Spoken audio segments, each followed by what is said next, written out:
Merci d'être au rendez-vous d'Économie Le Max sur i24 News. À la une aujourd'hui, bienvenue sur la planète Uber. Plus besoin de posséder une voiture ni de faire appel à un taxi. La bonne affaire pour les particuliers, mais la colère du côté des chauffeurs. La grogne anti-Uber s'internationalise. Après l'Europe et les États-Unis, c'est l'Amérique latine qui découvre le phénomène.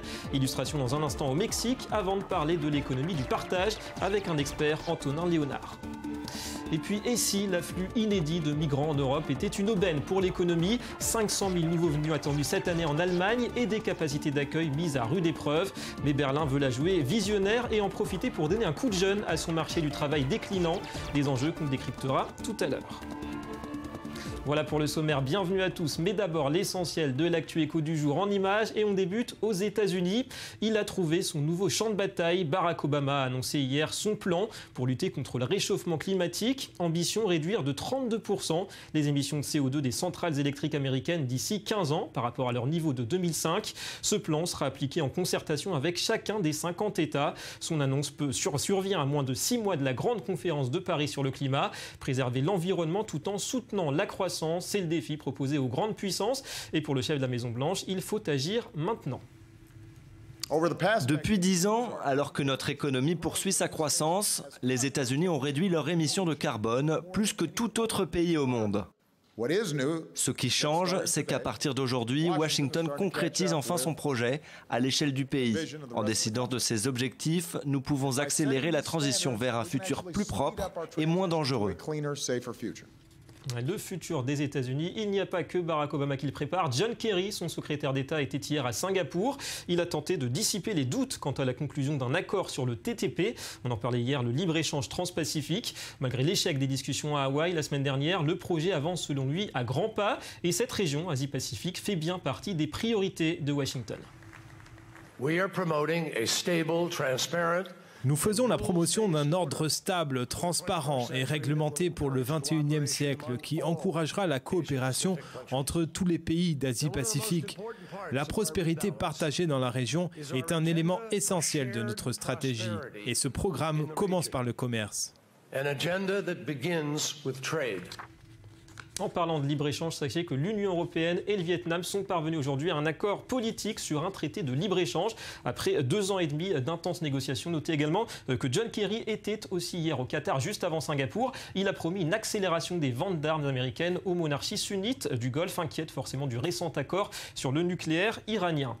En bref, c'est officiel, l'archipel américain de Porto Rico, en grave crise économique, a fait défaut sur une partie de sa dette, 73 milliards de dollars. Concrètement, ce territoire rattaché aux États-Unis s'expose désormais à des poursuites judiciaires de la part de ses créanciers, la plupart des fonds de pension américains.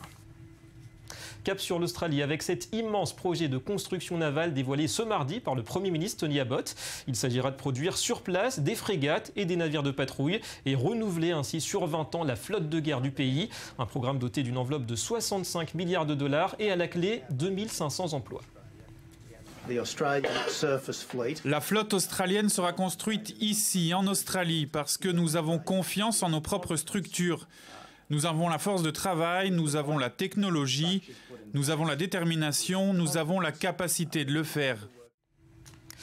Des nouvelles de la Russie impuissante à enrayer la chute de sa monnaie, de sa devise, le rouble, qui se stabilisait ce mardi face au dollar. Mais hier, il avait plongé à son plus bas face au billet vert en 5 mois. La faute au faible niveau des cours du pétrole. De quoi refroidir les espoirs de reprise économique d'ici la fin de l'année. Je pense que c'est très simple. La Russie est encore fortement tributaire du pétrole et la baisse continue des cours à près de 50 $ le baril est le principal facteur derrière la dépréciation du rouble. Et puis en Europe, l'État britannique a donné aujourd'hui le coup d'envoi de la privatisation de la RBS, Royal Bank of Scotland. 7 ans après l'avoir sauvée grâce à des fonds publics suite à la crise des subprimes, eh bien Londres vend à perte 5,4% de la banque. Les quelques 3 milliards d'euros obtenus serviront à réduire la dette publique. L'État conserve 73% du capital de RBS. Prend des nouvelles des marchés financiers. Déroute hier, on l'a suffisamment dit, à la bourse d'Athènes, moins 16% à la clôture de la première séance depuis 5 semaines. Recul moins prononcé aujourd'hui, heureusement, mais les valeurs bancaires toujours fuies par les investisseurs. Bonjour Eric Lewin. Alors en revanche, dans le reste de l'Europe, pas de panique, on tient bon. Oui, David, il peut être surprenant de voir la bourse grecque perdre plus de 16% et les marchés européens bien se tenir. Il faut dire que cette baisse de la bourse était largement attendue parce que le pays est quasiment en faillite, avec des banques extrêmement vulnérables qui ne tiennent que parce que la BCE les tient sous assistance respiratoire actuellement. Alors, ce qu'il faut dire également, c'est que la bourse d'Athènes pèse d'un poids tout relatif dans l'échiquier mondial. C'est à peu près la bourse d'Athènes 40 milliards d'euros de capitalisation boursière. C'est 30 fois moins, par exemple, que la bourse de Paris. Ensuite, les investisseurs regardent plutôt la zone euro et tout indique que la zone euro va mieux. Il y a eu par exemple un indice PME Markit qui est ressorti supérieur aux attentes, au-dessus de la barre des 50 qui sépare la récession de l'expansion. Et donc les investisseurs ne regardent pas du côté d'Athènes. Les investisseurs étrangers sortent les uns après les autres sur une bourse qui a quand même perdu 90% de sa valeur depuis 2008. Ouais, la dégringolade n'est sans doute pas finie. Merci Eric. Ambition sans limite que celle d'Uber et sans scrupule, ajouterait certains. Cette application qui propose des voitures de tourisme avec chauffeur a envahi la planète en l'espace de 5 ans. Un succès financier, 50 milliards de dollars de valorisation. Mais Uber est aussi devenu le cauchemar des chauffeurs de taxi. On l'a vu en France récemment avec des violences qui gagnent à présent l'Amérique latine. On va le voir, c'est toujours ce sentiment de concurrence déloyale qui habite les professionnels. Démonstration au Mexique et en Colombie avec Johanna Citruc. Ces images amateurs ont été tournées la semaine dernière dans les rues de Mexico City. Plusieurs dizaines d'individus armés de farine, d'œufs et de barres de fer s'attaquent à ce véhicule. Ils détruisent les vitres et s'emparent du smartphone de l'homme qui est au volant. Il s'agit en réalité d'un chauffeur Uber. Comme lui, 12 autres personnes ont été attaquées, mais aucun blessé n'est à déplorer. Derrière ces actes se cache la colère grandissante des taxis mexicains envers la société de VTC. Nous sommes ici en face de cette ambassade pour montrer notre soutien et protester contre le mécontentement des syndicats de taxis à travers le monde.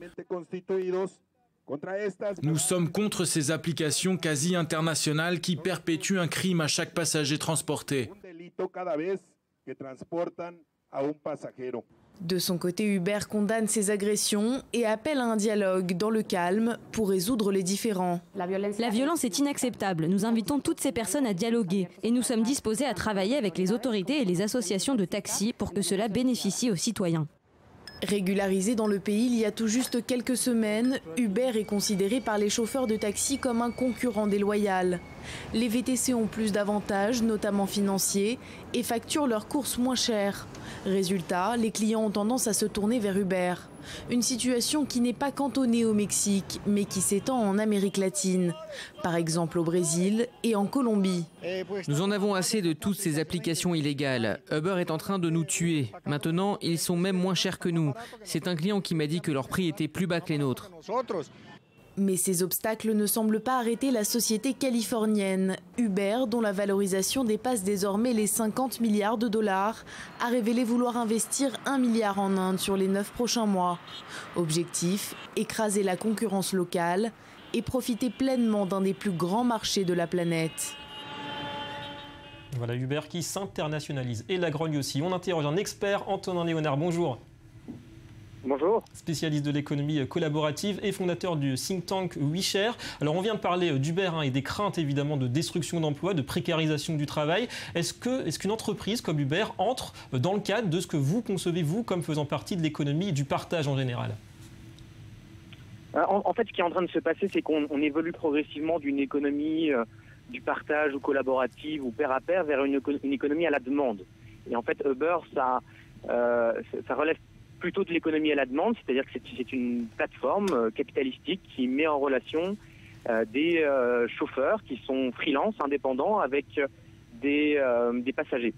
Et le principal rôle de cette entreprise, c'est justement la mise en relation entre des clients et ces chauffeurs. Et la grande différence, c'est que ces chauffeurs sont indépendants, ils ne sont pas salariés de l'entreprise, ce qui lui permet d'économiser des coûts assez importants.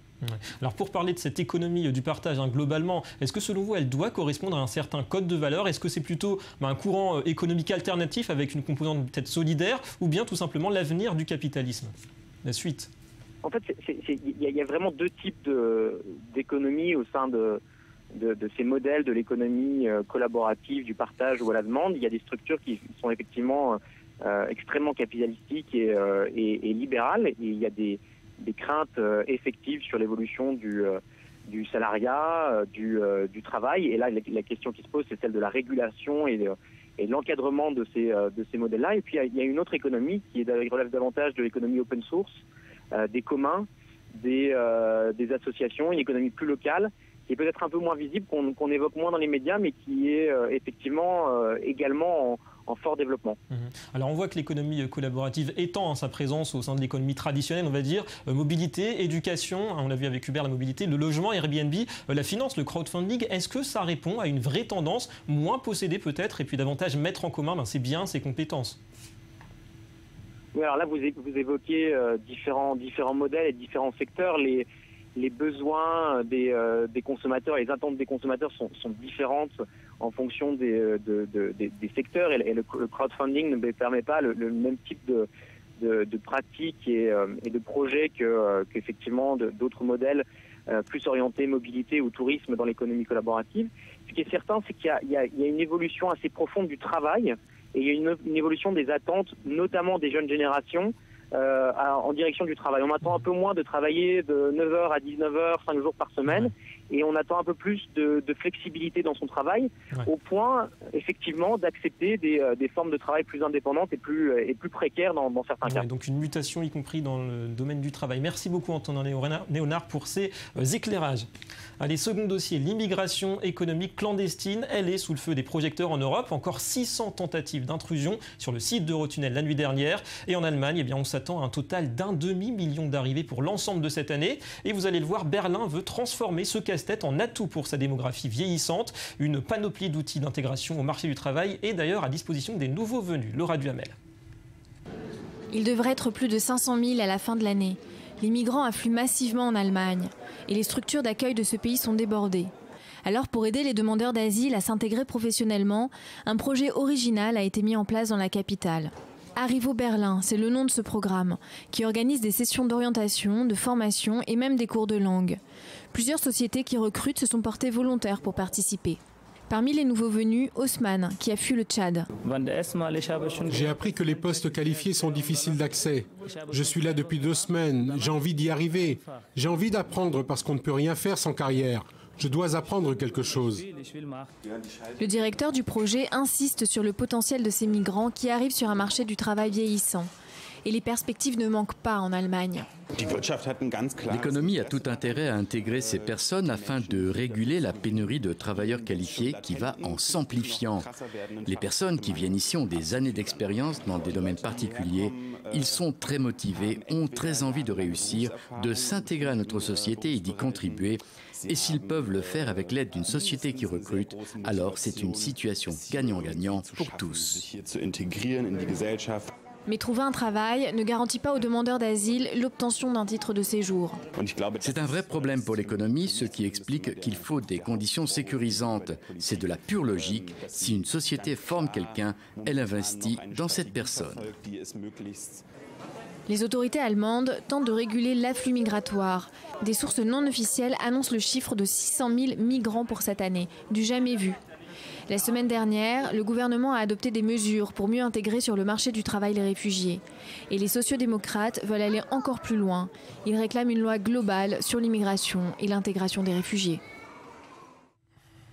Voilà qui promet quelques débats au Bundestag. On passe au Media Watch.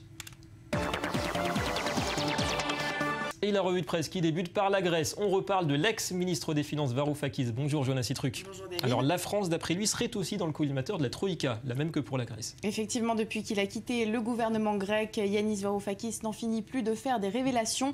Cette fois, c'est au journal espagnol El País qu'il s'est confié. Il explique que Wolfgang Schäuble, le ministre allemand des Finances, a pour objectif d'étendre les mesures d'austérité, notamment à l'Espagne, mais surtout à la France. Je cite, Paris est la destination finale de la Troïka. Selon lui, la menace du Grexit est utilisée pour faire peur aux pays européens, pour les forcer à accepter, à acquiescer. Et il ajoute que le 3e plan d'aide que la Grèce est actuellement en train de négocier est prévu pour échouer. Affaire à suivre. En tout cas, il n'est pas très optimiste. On revient, Johanna, aussi sur l'économie collaborative avec Tujia. C'est le Airbnb chinois et il vaut déjà $1 milliard. Oui, lundi, Tujia a annoncé avoir levé 300 millions de dollars grâce au financement du fonds All Star Stars Investment, ce qui porte donc sa valorisation à 1 milliard de dollars. C'est encore bien loin des quelques 25 milliards d'Airbnb. Mais comme l'explique la cofondatrice à Bloomberg, eh bien, le groupe a mis au point toute une stratégie pour essayer de rattraper son concurrent américain. Et une des premières étapes, c'est de s'adapter aux habitudes des Chinois qui voyagent beaucoup, ce qui devrait permettre une hausse du nombre de propriétaires inscrits sur le site pour atteindre une base entre 400 et 500 000 appartements d'ici fin 2015. Et parmi les zones ciblées, on retrouve notamment Hong Kong, Taïwan, mais aussi Paris et Los Angeles. Ouais, jolie concurrence en perspective. Merci Johanna, à demain. À demain. Voilà, c'est tout pour cette édition. Merci à vous d'avoir été avec nous. Économie Le Mag revient demain sur i24 News. L'info continue. Restez avec nous.